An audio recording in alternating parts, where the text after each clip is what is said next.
Welcome back, everyone. It's Charlie. There have been a number of reports about Marvel using Doctor Strange 3 as the final Marvel movie before Avengers 5 Kang Dynasty and adapting Time Runs Out from the comics, which was the final story leading into the more recent version of Marvel's Secret Wars, which we know they're doing for Avengers 6. So it all seems like it's coming together. There were a lot of theories about how Marvel was going to lead into Kang Dynasty and Secret Wars. Now we know some of those details. Marvel's making some changes to those storylines for Doctor Strange 3, so we'll break it all down. If you're brand new to the channel, be sure to subscribe to get all the videos. I'll be doing episodes for Loki Season 2 when it starts. Ahsoka is starting next week. I'll be doing episode videos for all that stuff. Recently, you probably saw in your feeds Cosmic Circus. Now a bunch of other websites are reporting Doctor Strange 3 is basically Marvel's Time Runs Out, as in time runs out for the multiverse. As the final incursions happen, the multiverse begins to collapse, the Council of Kangs come for the new Avengers. And according to the reports, Doctor Strange 3 picks up right after Doctor Strange Multiverse of Madness post-credit scene where Clea comes to get Doctor Strange's help, claiming that he's caused another incursion in what looks like the Dark Dimension. Basically telling him he's coming to fix it with her, or she's going to kill him, like, we're fixing it, or else. Unless you're afraid. Not in the least. They imply he's essentially going to be forced to save Dormammu's life by saving the Dark Dimension from complete destruction. How ironic, saving one of his worst enemies. Clea is from the Dark Dimension. I did a much bigger video about her after the movie came out a couple years ago, so I'll post that in the links below. Clea is the daughter of the former rulers of the Dark Dimension before Dormammu took over eons ago, so she also has bad history with Dormammu too. Within the MCU, one of the changes they're making for Time Runs Out is that Clea will have been sent by the MCU version of the Black Priest from Time Runs Out, who she's working with to stop the incursions. During the comic book version of that storyline, the Black Priests were one of the major factions trying to stop the incursions and ultimately stop the Beyonders. The Illuminati learned about the incursions, and separately Doctor Strange learned about the Black Priests and became their leader. Within the MCU, this is sort of meant to pay off that idea that Doctor Strange went it alone in the 838 universe, like Doctor Strange himself is one of the biggest threats to the entire multiverse. Basically the idea that different versions of Doctor Strange wind up making things worse, even though they're trying to save the multiverse. Within the MCU, the Black Priest base is meant to be kind of like the TVA in that it exists outside the main universes. Their base in Doctor Strange 3 is meant to exist in something called Nothing Space, which they're calling the area left by the destroyed universes after incursions are over, similar to what you see in Doctor Strange Supreme's universe in Multiverse of Madness. Kind of like an empty shell of a universe with leftover bits all over the place. We'll see other incursions actually happen teased in other Marvel movies before this. We're supposed to get some of that during the Marvels movie later this year, like an actual incursion where two universes start to collide with each other.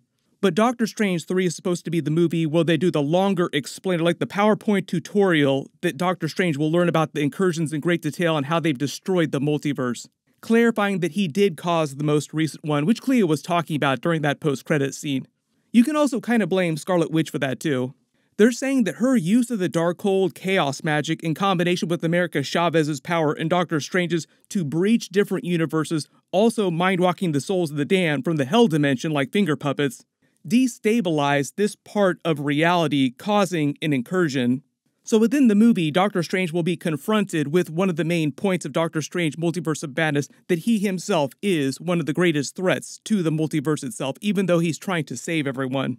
The only greater threat to the multiverse, and this is sort of the stand-in for the MCU version of the Beyonders, will be the Council of Kangs in the new Kang Multiverse War 2.0, as teased in Ant-Man and the Wasp: Quantumania.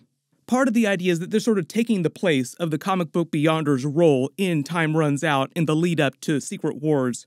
They kind of explained how the Kang Multiverse War was responsible for all these different incursions when He Who Remains told Loki and Sylvie about how he won the first version of the Multiverse War. Basically by finding Alioth and having him consume all the other timelines except his own. They didn't say that a Kang variant is going to be the main villain of Doctor Strange 3, but they'll probably at least feature one Kang to clarify what the Council of Kangs is doing and how this leads into Avengers 5. Probably a big post-credit scene like we saw during Thor Ragnarok with an Infinity War post-credit scene. There might be some more references to the comic book version of Time Runs Out. In the comics, there were several different factions all warring with each other the same way that they're doing in the MCU, just different people representing those organizations. Originally, it was Doctor Strange's Black Priests who ended up fighting the Black Swans, led by Doctor Doom, and the Ivory Kings, who were actually the Beyonders. Doctor Doom and Doctor Strange separately had no idea that the other was leading separate armies. Both of their groups were strategically destroying universes on purpose with the hope that it would stop the incursions, like a controlled burn of the multiverse to stop a larger fire from erasing everything. But at least initially, Doctor Strange's group was destroying universes that Doctor Doom's group was protecting, so they fought each other until they realized that they were both trying to accomplish the same goal and work together. Doctor Doom, in typical fashion, did the most Doctor Doom thing ever, tricking a multiverse team of Black Swans into worshipping him as a religious figure. You start to see some of the seeds of what he became when he turned into God Emperor Doom on Battleworld in Secret Wars. Really loves it when people worship him as a god. The real threat was from the Ivory Kings, who were actually the Beyonders, the ones responsible for the incursions in the first place. They were a group of extra-dimensional beings with almost limitless power, not bound by the normal laws of reality, that basically got tired of the multiverse and just wanted to wipe out all of reality. Supposedly, Avengers 6 Secret Wars is going to combine both different versions, different eras of Secret Wars, like the 1980s version and the more modern version. The Easter egg here for the 1980s version is that the Beyonder pulled a bunch of characters to Battleworld to compete for his entertainment. Marvel eventually retconned it so that that version of the Beyonder was actually just a baby version of the Beyonder's race that they wind up fighting in the more recent version of Secret Wars. Supposedly in the MCU, though, they're going to say that that Beyonder character is actually just another Kang variant with crazy levels of power, maybe the one that survived at the end of Ant-Man and the Wasp: Quantumania that everyone thought died. This sort of gets into Avengers 5 Kang Dynasty in the lead up to Avengers 6 Secret Wars. Supposedly the idea is that the new Avengers that form and fight the Council of Kangs in Avengers 5 will not be able to defeat them, like they'll wind up getting their asses handed to them. It'll mostly be the MCU version of New Avengers characters, like characters you see in the Marvel movies so far. Then apparently what Kevin Feige is doing is sort of like a final send-off to the Marvel Fox characters, like all the legacy actors. This other Beyonder like Kang will come back and kill the Council of Kangs. Like, who can kill a Kang but another Kang? He'll be the one to create Battleworld, and there'll be a bunch of remnants of universes with these legacy Fox Marvel characters from different universes all left on this one planet. Doctor Strange is supposed to be a main character during both Avengers 5 and Avengers 6, like the rallying point that brings everyone together. So in Avengers 6, he has to go around assembling a multiverse team of all the greatest characters into a new Avengers.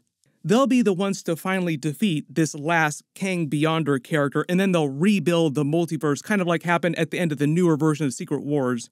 There have been a lot of rumors about Marvel using Secret Wars to soft reboot the universe, but the whole idea is that they'll try to retune things just a little bit to explain how a bunch of X-Men and mutants start popping up all over the place. They might recast some characters if they want to, not everybody, but maybe a couple people. Maybe retune the backstory of the universe a little bit so that it all makes a little more sense going forward.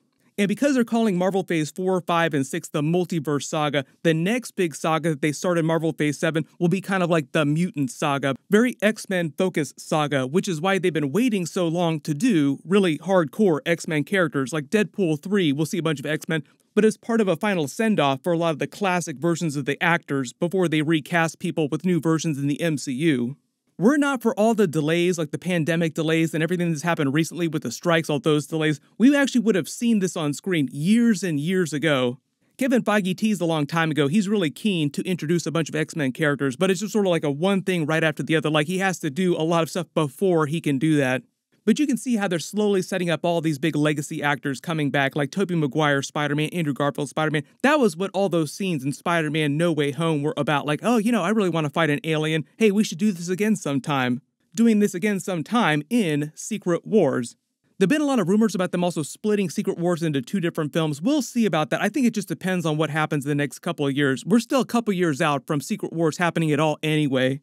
They'll start to set up what's going on during Loki Season 2 and then obviously Deadpool 3 in a much, much bigger way.